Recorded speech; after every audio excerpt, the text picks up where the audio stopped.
છોટાઉદેપુર કસ્બા pickup stand પાસે drinking water ATM મશીનનું ઉદ્ઘાટન કરવામાં આવ્યું. સાંસદ જસુભાઈ રાઠવા, ધારાસભ્ય રાજેન્દ્રસિંહ રાઠવાના હસ્તે ઉદ્ઘાટન કરવામાં આવ્યું. Water ATM ₹1 1 litre, ₹5 5 litre, ₹10 20 litre પાણી મળશે. છોટાઉદેપુર નગરપાલિકા વિસ્તારમાં કસ્બા પિકઅપ સ્ટેન્ડ પાસે 15મા નાણાં પંચની ગ્રાન્ટમાંથી આજરોજ ડ્રિંકિંગ વોટર એટીએમ મશીન મૂકવામાં આવ્યું હતું, જેનું ઉદ્ઘાટન છોટાઉદેપુર સાંસદ જસુભાઈ રાઠવાની ધારાસભ્ય રાજેન્દ્રસિંહ રાઠવા દ્વારા કરવામાં આવ્યું છે.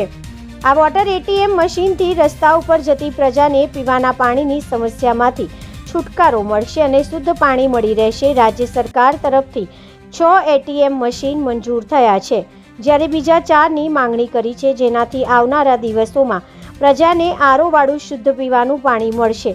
કાર્યક્રમમાં નગરપાલિકા પ્રમુખ મંજુલાબેન કોલી, ઉપપ્રમુખ પરવેઝ મકરાણી, કારોબારી અધ્યક્ષ અલ્પાબેન શાહ, ચીફ ઓફિસર ભાવિનભાઈ બરજોડ, પ્રશાંતભાઈ પટેલ, મુકેશભાઈ રાઠવા, સૌરભભાઈ શાહ, પાલિકાના સભ્યો, નગરના અગ્રણીઓ સહિત મોટી સંખ્યામાં નગરજનો ઉપસ્થિત રહ્યા હતા. આજે છોટાઉદેપુર નગરપાલિકા ખાતે વોટર એટીએમ ₹1ની અંદર 1 લીટર આરો પાણી, ₹5ની અંદર 5 લીટર અને ₹10ની અંદર 20 લીટર જે એટીએમ પાણીનું આપવાનું છે એ આજે અહીંયા છોટાઉદેપુર લોકસભાના સાંસદ આદરણીય જસુભાઈ રાઠવા સાહેબના હસ્તે આજે ડ્રિંકિંગ વોટર એટીએમનું ઉદ્ઘાટન કરવામાં આવ્યું. હાલમાં આ રાજ્ય સરકાર તરફથી 6 વોટર એટીએમ મંજૂર થયા છે. બીજા 4ની માંગણી આપણે કરેલી છે, એટલે છોટાઉદેપુર નગરપાલિકા ખાતે આરો વાળું શુદ્ધ પીવાનું પાણી ₹1ની અંદર 1 લીટર ગમે ત્યારે આ સેન્ટરો ઉપરથી મળી રહેશે.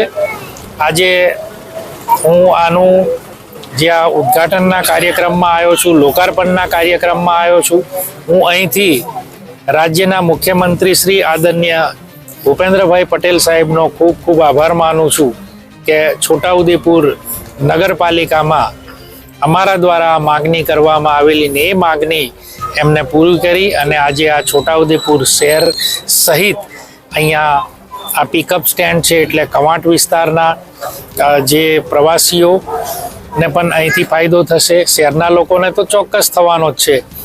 એટલે આ ભેટ આપવા બદલ હું માન્ય મુખ્યમંત્રીશ્રીના ખૂબ ખૂબ આભાર સહિત આજે અહીંયા નગરપાલિકાના પ્રમુખશ્રી, ઉપપ્રમુખશ્રી અને નગરપાલિકાના સૌ સભ્યો, સિનિયર આગેવાનો, અમારા વકીલ, સિનિયર વકીલ આદરણીય મકરાણી સાહેબ પણ અહીંયા આજે ઉપસ્થિત છે. ખૂબ આનંદ થયો કે છોટાઉદેપુરને આવી સુવિધા મળી રહી છે.